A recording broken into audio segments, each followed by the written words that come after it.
I'm so glad you could join us today. It is June. It is the month to celebrate dads. So we are taking a pivot here, and Moms on the Move is going to Dads on the Move. So when I was thinking about a dad who is truly on the move in Houston, the first person who popped into my mind was my guest today, Raheel Ramzanali. He is, I will actually let him give you all of his accreditations because he is literally on the move. He is doing so much. Thank you, Raheel. I'm so glad you're here. I'm so excited to be here. I'm glad you're focusing on the dads and getting a little break and giving the moms a break too, right? Like y'all are doing so much that it's Yeah. time that we pick up the slack a little bit.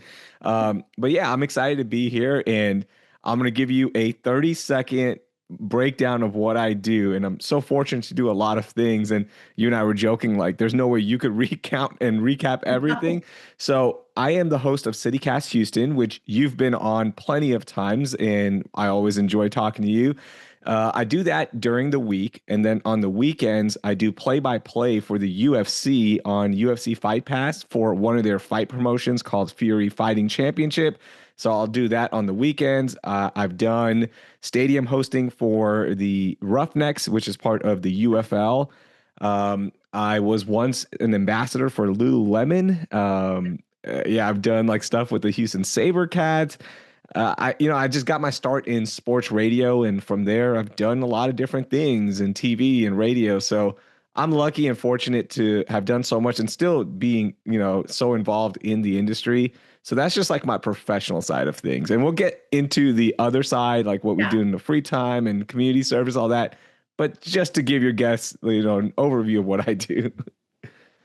No, it's a wild resume, and I love it so Yeah. much. And so, for a little backstory, we met.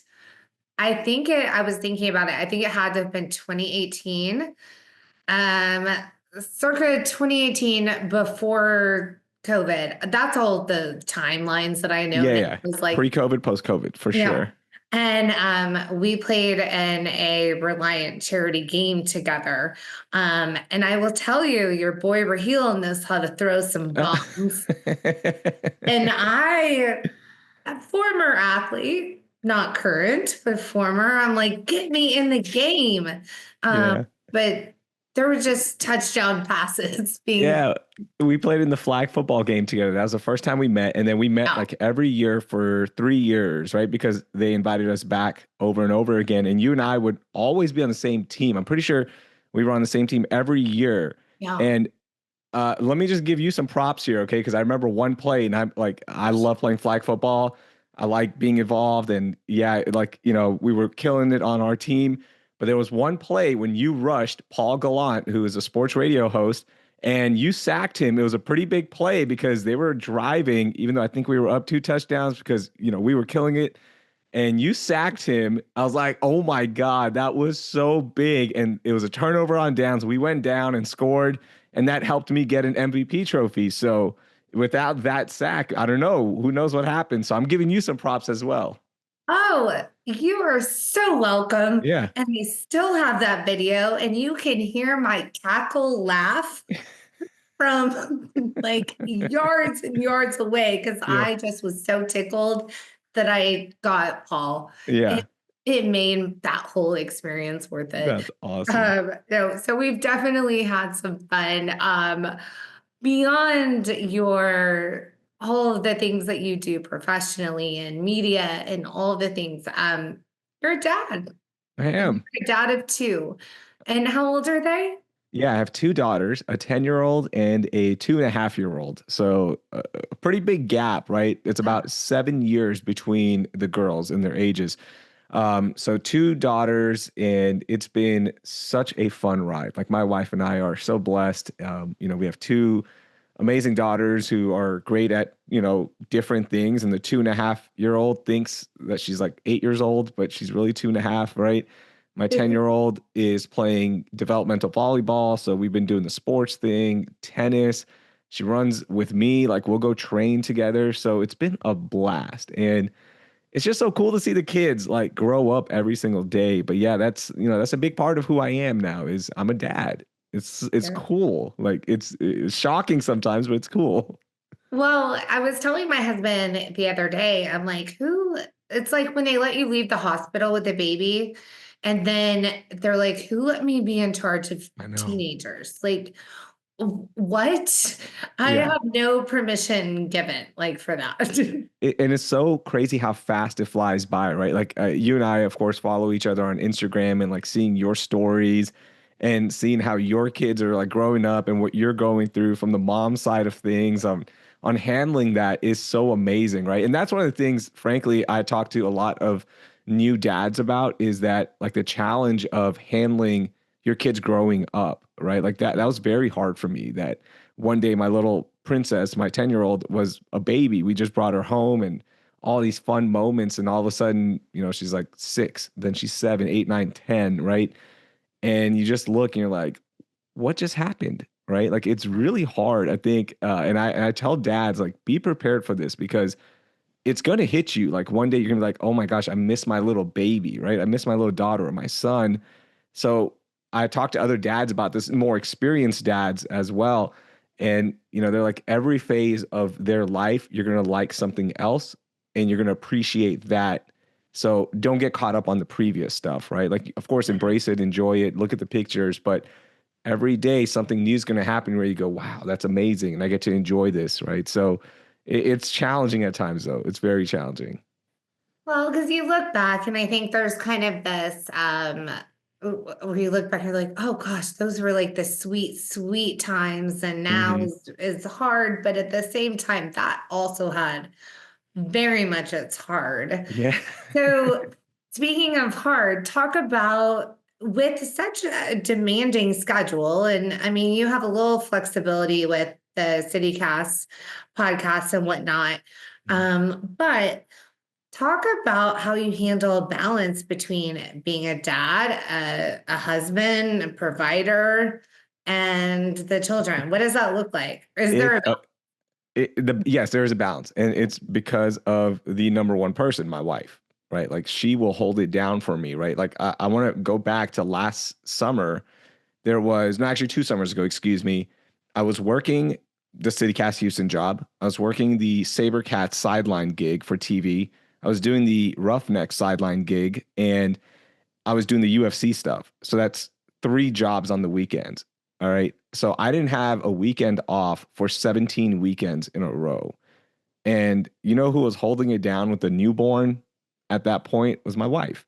So without my wife, like it's hard to do all of the extra stuff on the weekends and pursue things in my career. And also at the same time, like me, I love working out. Like fitness is a big part of my life. So without her saying like, yeah, I'll manage the kids, you go ahead and go work out, like it's hard to do those things. So to me, the balance is kind of found with your partner, right? If you have that luxury. And I know so many dads who don't have that luxury, right? Or might have a partner who's, they're the busy one. So the dads have to hold it down. So I'm very grateful for what's in my life. And that's how I frankly find that balance. The second part of this is I worked at ESPN radio, which is a radio station. So I had to go into the office and then I was offered some other opportunities where I'd have to go into stations.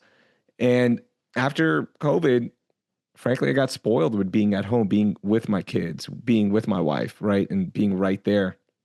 So I decided professionally, like, I'm going to find a gig that's from home, whatever I can do, right? Because I don't want to miss out on these years with my kids. So I made that decision. And, on the weekends, it's hard to do because I'm at stuff. I have to be at the venues or the stadiums, right? But during the week, I can be at home and I can go help with pickup, be there for my daughter, take her to work out, take her to practice, be at every practice. So it's just finding the right balance and making some professional, you got to make some choices, unfortunately, Mhm. and you got to have people in your corner to help you out. I love that. And thank you for, excuse me, speaking so kindly about your partner. Because I think Yeah. that's where we talk about a lot, like on Moms on the Move, is like, who's your village as a mom? Yeah. And like, it's so important if you have a partner who can come alongside you in that and that you guys both have an understanding. Um, where do you find your drive as a dad? Like what has driven you as a parent? Like, Ooh, that's a tough one. I mean, I have so many different drives, right? Like, obviously, one being you want your kids to be really good human beings, respectful human beings. You want them to find their own identity so you can mm, nurture that as much as you can, right? To help them out, whether it be through academics, sports, music, whatever it is they like, or like that. My goal is to nurture whatever they like. So yeah. that's like one of my big drives is like, how can we help them, right? Number two is like my community, right? Like, and what I mean by that is I want my kids to be part of my community where I live, where we go to for prayer. So I'm in a Smiley Muslim. We're a smaller sect in the Muslim community, but we're a very tight knit community. So, like teaching them that you got to volunteer, you got to go and give back to the community that gives to you. So that's my drive as a dad is like, taking them to all these places, volunteering myself so they can see me doing it and see my wife do it, right? So that's a big drive for me. And then I'm just gonna be honest, like the number three reason is like I'm kind of egotistical. Like I want my kids to be awesome, right? Like don't we all want our kids to be awesome and like just these amazing little creatures? So like selfishly, like yeah, I'm gonna pour a lot into you because when you succeed, it makes me feel good. So, yeah. No, okay. So to point number two, I love that. Hmm. Our kids just need to see the example of serving in the community Yeah. and, doing something for the greater good, whatever that looks like for you. I think it's incredibly important. Also, I love that you support the burbs. You live in the burbs. I live in the burbs, baby. Richmond, what's So up? we can rock some burbs hard. Um, but to your third point, I had this conversation with my husband the other day, and it was like, at what point am I too much taking on what my children are doing? Like, am I keeping it too much, too close to myself as like a reflection of who I am as a mom? Mm. And I struggle with that because Oh like yeah. I am so proud of them. They're doing great things. They're moving, they're doing. I haven't gotten an email or a phone call this year. And, all the If you were things. my mom, you would have gotten so many calls, by the way. I was the worst in middle school and high school. That, Yeah. it's not shocking.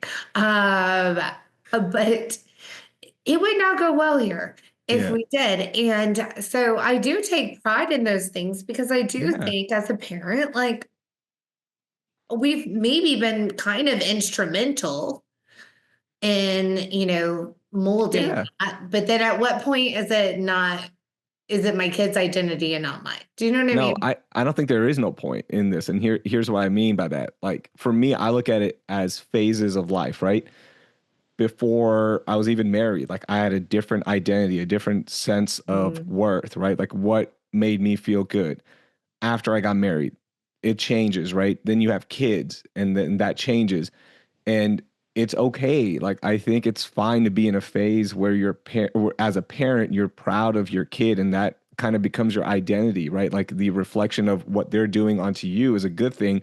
And what I mean by that is, we look at our parents, right? And I'll use my parents as an example. And I'm blessed that, they're both still around. And I see them like when they see me doing something, right? Like whether it be for work or with my kids or when my kids are doing something, they still take pride in that. Like that's a good thing, right? Like you yeah. fast forward, and it is part of their identity. It should be. You poured so much into me, you poured so much into my siblings. Like that's not a bad thing. I hear parents talk about that, and they're like, "Well, my whole sense of existing is my kids," and I'm like, "Yeah, that's okay."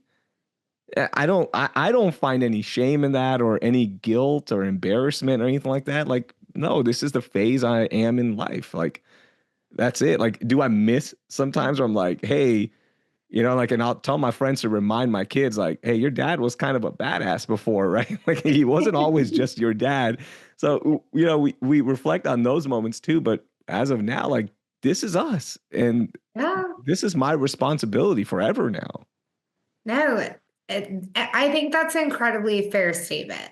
But like, I think as moms, we feel like we kind Yeah. of lose like a lot of who we are. Like, we were just like you were saying, and I'm glad to hear you say it, like where you have to remind them, like, hey, like I used to be a badass. Like I want to tell Yeah. my kids, like, listen, the way I used to do things was like I mean, I was a pretty fun individual. I Yeah. And I wasn't think you still always are a fun individual. well, Like, your kids probably still think you're a really fun person and a cool person. They might not say it because, they're in that teenager phase. yeah, But they still think that. Like, I still think my parents are cool, and there were moments where I yeah, didn't, right? Because I was going through those moments in life where you're like, oh my gosh, I don't want to hang out with my parents, or I don't want to do this with my parents.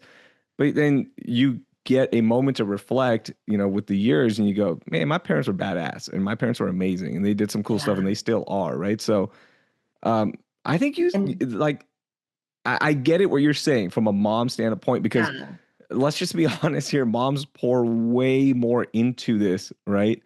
I know some dads are like, no, I still do. No, come on. Moms are pretty amazing.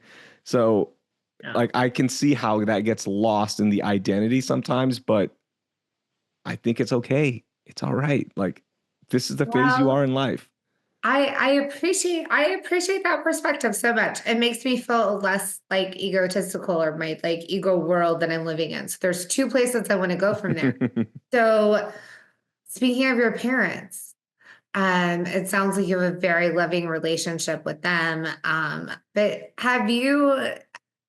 what are the things that you're maybe parenting differently than how your dad parented you? Oh, Or your parents parented you? Are there things that you're like, well, I appreciate it, but here's what I'm changing? yeah, there's plenty of things. So my parents immigrated here to Houston from Karachi, Pakistan in 1990. So I was 5 years old when I immigrated here. I'm a proud first generation immigrant, and they were thrown into this new culture, this new city, and we're like, figure it out with three kids, and then we had a fourth one as well, my baby sister. So they were kind of learning on the fly, right? And they were trying to balance the culture that they knew and still know from Karachi, Pakistan, and trying to understand this new culture that was influencing the kids. So it was hard on them, right? Like, trying to like, communication was one thing that they weren't good at. It was like, it's my way or the highway. Okay, like, that's all. It feels like that's all parents that basically, but immigrant parents are even worse with that. Like, they're like, we know what's best for you, and that is it. So they kind of had to learn on the fly, right? Like, even when I told them I wanted to go into broadcast journalism as a major, I got a lot of pushback. And I always joke Mhm. around, like, anytime I do a graduation speech or some kind of speech, I always shout out my mom, and I say, like, if you ask her right now, what does your son do for a living? She still won't know, you know? Like, we joke around about that, but they didn't know any better. Like, to them, it's like, be a doctor, engineer, a business owner, and that's it. So for me, like, parenting differently is that when my 10-year-old daughter comes to me and like, hey, I really like this. I want to learn more about it. I'm like, go for it. Why can't you make a career out of this? Right. Don't judge me, but we watch wrestling a lot. Like, we love wrestling. She loves wrestling. I took her to an event 3 years ago, and she fell in love with the WWE. So we watch wrestling a lot in this household. And I'm like, why? You should be a wrestler. Why not? Like, why don't you go and pursue a degree or career in, like, wrestling and be a ring announcer or a play-by-play person? Like, you can learn from me. I can help you out, right? So, like, encouraging them to chase whatever dream that they have, as small as it might be, is something my parents never did. Like, so they would help me. Like, I loved playing basketball growing up, and my mom would sign me up for a bunch of leagues and whatnot. But she never told me, like, hey, you can play D1 basketball. Like, I think you're good enough. Like, because I didn't know, right? So Yeah. my daughter, like, I know now. So I'm trying to use that in helping raise my kids. I, an amazing answer. The no limits thing I think is so important. Hmm. I think, I'm a product of the 80s babies. You might be too. Yeah. Yeah. They're 85. What's up? I don't mind sharing my age. Your boy's 40 years old now, so Oh, yeah. oh, you Yeah, I are a know. baby though. I am. 1980. Yeah. I'm barely clinging to the 80s. Um, but there were limits set on us, Oh yeah. in a handful of ways. And, women or immigrants, whatever it looked like, there were limits. And I want our kids to like just know that, like you Do can it. do Why it. not? Like, what's the worst that's going to happen? They don't succeed, but if they got to 80% of their goal, that's amazing. Like you did something, right? Yeah. No. And you learned from it. So like, do it. Don't be afraid. Like if my daughter literally one day she's like, I want to join choir. And I'm like, all right, let's get to it. Like, let's learn how to sing. Let's learn some confidence, right? Because that's a big thing. And now she's been in choir for 3 years, right? She's like, hey, I want to learn tennis because I saw you playing. I'm like, well, let's go. Sign you up for lessons. I'll come hit with you. I'll come play with you. And so like I encourage everything. All in. Yeah, all in as much as I can, right? I mean, it's Yeah. expensive. We got to make some sacrifices because it's not cheap. But Listen. I try my best to encourage her in everything. Well, and I think words are probably, like the least expensive currency, but the most powerful. Hmm. And so even if she listens to this, she's like, oh, my daddy said I could do it. Yeah. Oh, she Um, knows I'm her biggest fan. I'm like, hey, we mapped out things for her life where I'm like, if at her age, if I said that, like, hey, I want to be this, my parents would be like, what are you talking about? Like, shut up. Almost like, come on, just focus on your academics, right? But she told me, hey, I want to do this. I'm like, cool. Here's like, let's map it out. Let's go see how we can do this. Let's research this. And we put it on our wall. Like, this is what we're oh, going yeah. for, right? So why You not? do like vision boards and everything. Yeah, yeah. Like I want her to see it. I want her to, and then I'll find people. Like I'll break it down to if there's like a Pakistani American girl playing a certain sport that she likes, like we'll look up her highlights. We'll go try to watch her in person, right? Like I want her to see that this isn't just like words, like it's stuff that actually happens. I love that you do that. And you go out and you research and y'all do vision Yeah, boards and all the things. yeah. We do everything. And another thing I'd like to add is another important currency when you're raising kids is being a role model and example for them, right? So, for example, like like I'm like, hey, you got to go run today, or you got to do your practice today, and she's like, okay, and I'm like, I'm gonna join you, like, come watch me, like, I'm gonna do this with you. I have the luxury to do that, and you can watch me do this. Or hey, we have to go volunteer at our Jamaat Khana. That's what we call our mosque in the Ismaili community. And instead of like before I used to do this, where I would just drop her off and I would go do something else. I'm like, and she called me out on it. She's like, well, how come you don't come? I'm like, oh, Mm. you're right. Like, why am I not there with you? Right. So like, then I'll go do it. And, anytime I volunteer or if I'm speaking somewhere, I try to bring her so she can, like actually see me in action. Right. The two and a Wow. half year old doesn't care at this point, doesn't, it doesn't resonate with her, but for the 10-year-old, trying this out. So like I think as parents, as as a dad, as moms, we have to practice what we preach when it comes to important things that are, in your life, whether it be religion, community, athletics, whatever it is, but we have to start doing more of that. I think that's so important, the modeling behavior, Mhm. because I will tell you, the teenagers will call you out on it real Yeah. quick.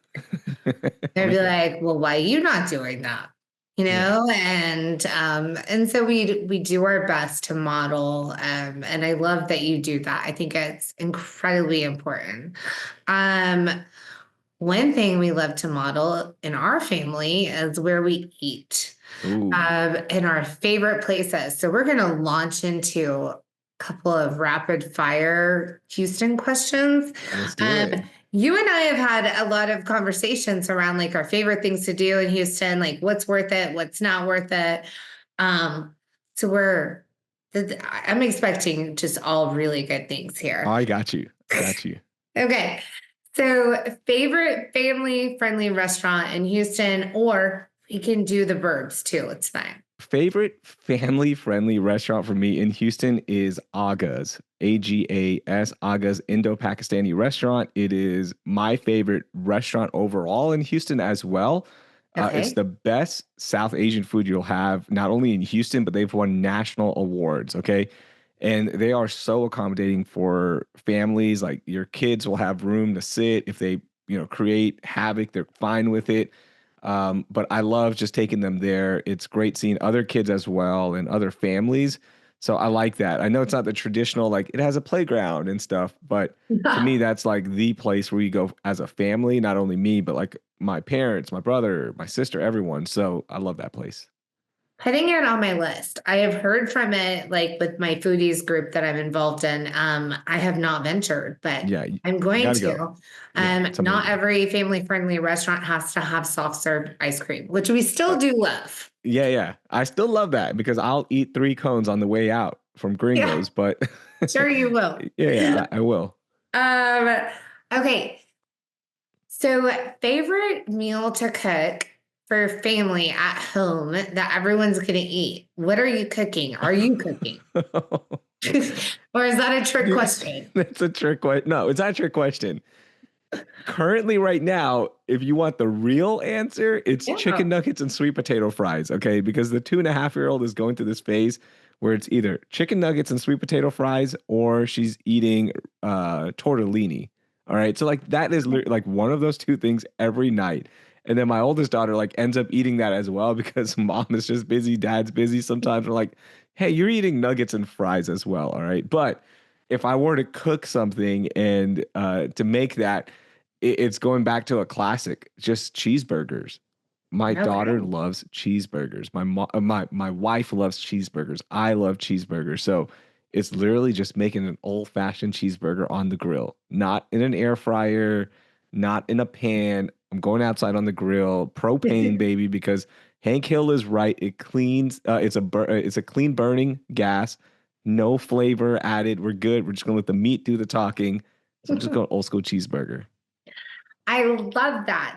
Actually, that was my dad's specialty, and we called them daddy burgers. Oh, And nice. I grew up thinking that everyone had burgers that were like Yeah. 2 inches thick. I probably ate a lot of raw meat. Oh, for sure. For sure. Definitely, yeah, you had like more blood in your burgers than the average child. Barry is looking down from heaven right now. Yeah. I did not expect this. No. Uh, so you get out a lot in Houston. You are around, Mhm. you've done a lot of things. What is your favorite place in Houston to take your kiddos? Ooh. It's a big one. Okay.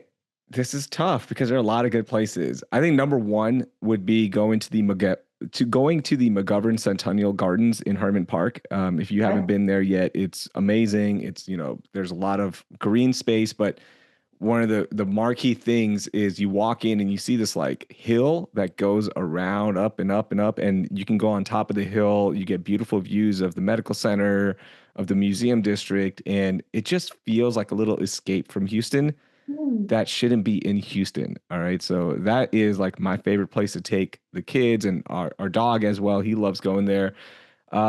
Otherwise, there's just so many cool things, right? Like I took my daughter, both of my daughters, but again, the 10-year-old remembers more. We took her to the water wall for the first Yeah. time last month, and she was like, "This is cool. Like you've never brought us here." I'm like, "Yeah, because I don't know. We never thought of like we didn't Driving yeah, we past just it. always drive by it and we're like, whatever, it's the water wall. I've been there 100 times growing up, but I forgot, like, she hasn't been there. So we took her there. She loved it. I also like going to Meow Wolf. Okay. If you haven't been there yet, this is not like a sponsored read or anything, but Meow Wolf is so much fun for kids, especially, in the age range of 6 and over. It's Yeah. just artistic, it's made by local artists, and it's just a trip. So it's fun to take them there. I love that. It could, and I think Meow Wolf is one of those things that you have to like see to like understand Yeah. exactly what's happening there. Like you have to Hmm. like just trust experience and Trust go. it. Don't look up pictures. Don't look up Instagram stuff. Like the first time I went to a Meow Wolf was in Santa Fe, and my friend told me like, "Hey, don't look up pictures. Buy the tickets and just go inside." And Okay. that's the best way to experience it. I Trust think that's me. great Yeah. advice because I Yeah. have a hard time explaining it to anyone. So that's Agreed. great advice. Just get the tickets. Yeah. Um, Favorite thing to do on your own. I have one guess, but if you have What you know it.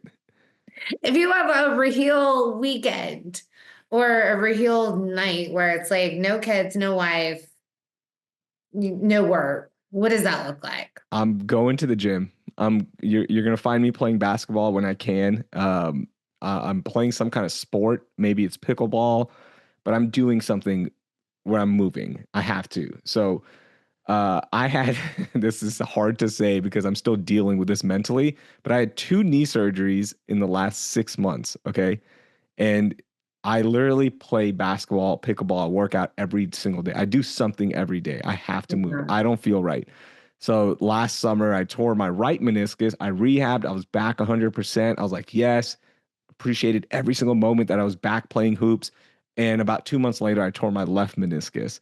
I had to get surgery on that one. It was worse than the last one. I'm still like rehabbing, dealing, like I'm just getting back into like playing, quote unquote. So to me, like now I appreciate it even more. So if I have a moment, I don't need a whole weekend. Okay. I need one. If I have a free hour, Yeah. I'm working out. I'm doing something. Good for you. And I know that rehab journey is difficult. Hmm. You and I kind of share a knee situation I've had Yeah. too in the past, gosh, 3 years. Um, but you were better than me because I just like, if they told me I couldn't run anymore, and I was like, okay, well, I'm just not going to do anything anymore. Oh no. So No. no, I know. We'll lecture about that Yeah, off yeah. screen. I'm going to get back to something at some point. You will. Um, but good for you for getting back after it. That's awesome. Yeah, of course. And then okay, last rapid fire. Biggest, broadest question I can ask. Favorite thing about being a dad? Oh man. Seeing my kids succeed, seeing them accomplish things. It's a feeling that I don't think you can like truly put into words or appreciate if you aren't a parent, unfortunately. Like I hate saying that because some people aren't blessed with kids, right? And they want kids. So like I truly feel for that. And it's so hard to like explain that love. And, Yeah. and I've said this before on other podcasts. I think that connection you have with your kids, like I don't think love is the right word. It's something beyond, right? Like yeah, Mm. I love cheesecake. I love my friends. I think you're that whatever that feeling is different between parents and kids. So to see your kids succeed, it's like, oh, it's the best. So I think that love, we have it for like from a Christian perspective, would be like agape love. It's like this all-encompassing, Mm, um, where it like you are wrapped in their love, and it's a beautiful type of love. And so I get that. I feel that. Um, it has been amazing talking to you. Happy Father's Day. thank you. Um, is there one thing that you want for Father's Day? What does your ideal Father's Day look like? For them to leave me alone. I'm joking. I'm joking. No, I No, was no, going to say, no, for real, if that's your answer, then be honest no. about it. No, my Father's Day, we usually go to Galveston. I Go love the ahead. beach. I love being by the water. I love skimboarding. I love like being there.